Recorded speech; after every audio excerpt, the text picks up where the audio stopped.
What's up, guys? Welcome back. It's your girl Jazz, and as promised, I am about to charge the Tesla for the very first time, so kind of bear with me a little bit. I haven't had a chance to exactly navigate or learn this. As you can see, I am currently sitting at 95 miles, and I'm assuming, so this is where the charging port is, so we're going to open it up, and you hear a little sound effect, and I'm actually going to close it from here so you can hear the sound effect. So I'm going to be quiet, which is very rare, I know.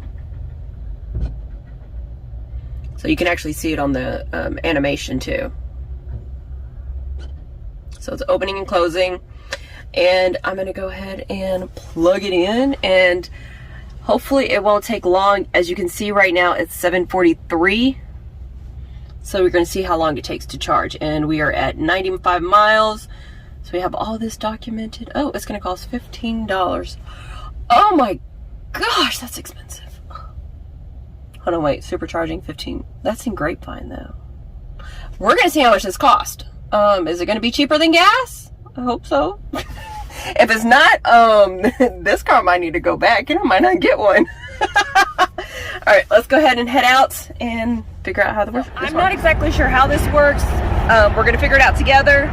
I have my Tesla card. From my understanding from the owner of the Tesla, remember this is not my car, I just rented it, so the owner is going to get billed and they're going to pay for it, right?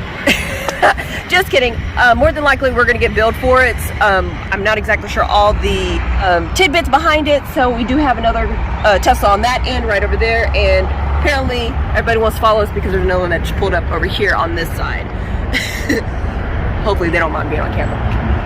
Like I said, I don't know how to do this. We're going to figure it out. But this is the charging port. And, all right, second attempt. Yeah, no, I can't get right. So supposedly, oh, there it goes. So you don't have to remember to turn it on. You can actually see from here, it's saying that you are at a charging port right now. And I'm about to plug it in. And it says it is ready to charge. So now we are being charged, as you can see on the screen in front of us. And apparently there are some advantages.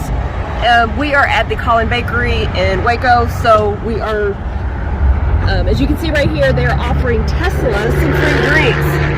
Unfortunately, we don't get any because it's closed. Hopefully these nice people at the hotel over here will let us use the restroom. So while this is charging, we're gonna go ahead and see how long this is gonna take. We're sitting at 7:49 right now, and I'll be back when it's done. So I'm just showing you guys a couple of things about the charging. And right now, I started, when I actually literally plugged it in, it was 7:49, I believe.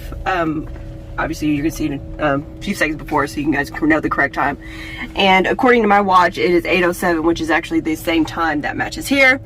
We currently have 35 minutes remaining until we are fully charged. The limit is 286 for charging, and so we're going to be here for a minute.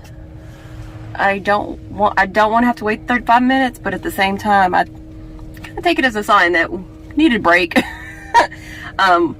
So we're about halfway on the trip, and everything's going smoothly. I'm really liking this. I can easily see myself investing in a Tesla, and I see exactly the appeal to it as well. The Model Y, I'm not sure about the other models. If you want me to review those, let me know. I might be able to work that out for you and give you my opinions on them, and I might have to rent those out too. So let me know your opinions. If you have any other questions, I'll be happy to answer them as much as I can. 1 hour later. All right, so it took about an hour. I thought originally that this was a supercharger. It is not. With all the construction going on right now, the GPS tried to take us to a supercharger, and we seen this first, and so we stopped. It took about an hour. Just use a regular Tesla charger. So back onto the road we go, and hopefully the next charging stop will be a supercharger. I don't want to have to wait another hour. All right, let's get back. I told you guys that I was going to find another charging station to charge up. I am currently about 60% charge left on the battery. You guys, I stopped and I thought, you know, Tesla guided me on where to go to get a charging station. Look how long it's going to take. It's not even, you know, half a battery life left. It's going to take 5 hours. The advantage though, if you're staying at this hotel, you can charge overnight. So I'm guessing that's kind of the implication that they're wanting. But I thought that an hour waiting for almost a full dead battery was insane. It's going to take 5 hours. Yeah, we're going to get a little bit of juice. I'm going to do a food review and get back. All right, guys. So this is the official supercharger. I know 100% for a fact this is a supercharger. There are different settings that you could use to navigate. I did not realize that there were. So we're going to navigate. So we have the charging, and you see the 3 different chargers. The one that I did yesterday that took 5 hours and I still had like half a battery life left, that was the itty bitty, you know, the 1 volt. The first charging that I officially did, I'm not 100% sure what type of charging that was, but as I mentioned, this is officially the supercharger. This is where we're at currently right now. Okay, not this particular one, but this is one that was guided to us. So we're going to go ahead and charge it up, see how long it takes, and hopefully it won't take over an hour because I'm getting hungry. Officially, yes, as I mentioned, this is a supercharger. So the one that I'm guessing that I went to the very first time I charged was probably the middle one, because I only have 62 miles left till empty. When I had it, I think it was probably about right here when I charged it the first time. And it's going to take an hour and 15 minutes to get us to 286 miles. What I did not realize the first 2 times that I've been charging is pretty much how am I going to get billed. As I mentioned in a previous video, I rented this car through Turo, and the owner is going to get billed. They're going to bill us. I'm unsure about how much it's going to cost and everything like that, and I did not see this until today. This is me being charged. So just like whenever you get charged for gas, it's going to keep increasing. It was a lot of fun experience driving it. And guys, I went easily 400 miles, if not more, driving. I charged it up, I want to say 2, maybe 3 times that are partial charges, which is half a charge less. And I'm referring to that V1 charging station that I went to by mistake. That took 5 hours to charge, and it was less than half battery life. Anyways, overall a great experience. The only thing that was a bit of a downside was having to charge it and that wait time. But considering how much gas I'm saving, I think the most I may have spent maybe was $20 per charge. I'll find out for sure once I get the bill, which that might just go in the trash, I'm not sure. I'd probably say overall for the round trip for over 400 miles driving, I spent maybe, and that's a big maybe, $50 for over 400 miles of driving and filling it up 4 or 5 times. Charging it up about 4 or 5 times. So that's insane, considering I know easily I could have spent $50 on one fill up with my car. And that's just going down to Austin. That's it. Oh, that hurt my pocket just talking about that. I don't know about you guys, but yeah, gas prices, they are getting insane. So I may start looking into investing into a electric vehicle, which give and take, I know that a lot of people are like, well, it's going to cost a lot more to buy a electric car, you know, we're talking about $60,000, $70,000 versus a $40,000 to $50,000 car. But keep in mind the money that you're going to be saving with gas, you're going to be able to use that towards your car payment. And then once your car's paid off, all you got to do is pay at least roughly $20 to charge up your car and continue going. So overall, as I mentioned, a great experience. It has definitely been eye-opening. I was kind of on the fence on whether my next vehicle would be an EV or, you know, a regular gas car or even a hybrid. The only hybrid that I've been in was a Prius. This is my my third EV that I've been in. My first EV that I've driven. The first two EVs that I rode in was the Ford Lightning.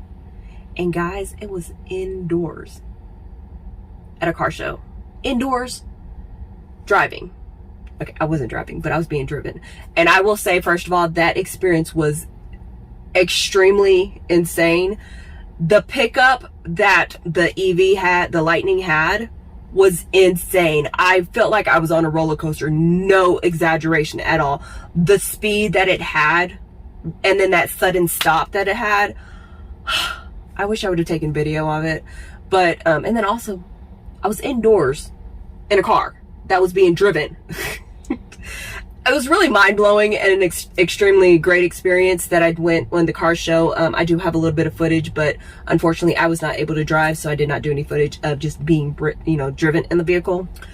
But like I said, it was an insane experience. And then the second one was actually, correction, this is my fourth EV that I've been in. No, my third that I've been either driven in or driven myself. The other one was the Kia EV6, which was really nice. Again, a great experience being driven in it, because they wouldn't let me drive. It has nothing to do with my driving skills, I promise, because they wouldn't let anybody drive, with the except unless you were, you know, obviously working the so it wasn't me personally. It wasn't an attack towards me. They would have let me drive the outdoor cars, but not the indoors, probably because it's indoors and it's more controlled. But that's the point. And yes, you did have to sign waivers regardless, just to be driven in it, which I think is kind of fun. I'm like, I don't have any control over it. They do. And if you're on the fence about trying an EV or buying one and you want to kind of test it out, I would definitely suggest renting one. At least that way you can get the feel of it and know whether you like it or not, especially with the Tesla, because there's no car dealership that you can go to test drive one. Great with both the car and Turo.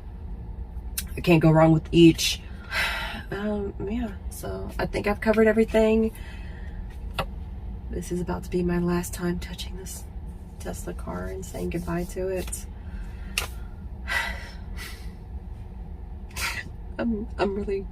I grew to love her. I even named her Cherry Blossom. So you guys say bye to Cherry Blossom, and hopefully we have fun blast with the next EV that we review. Hopefully if I haven't answered any of my videos, hopefully I can answer the questions coming up. But do realize that I do not have the car, so I can't physically show you anything. I can only partially try to walk you through any comments that you leave. And until next time, guys, stay tuned, stay jazzy. Thanks for watching.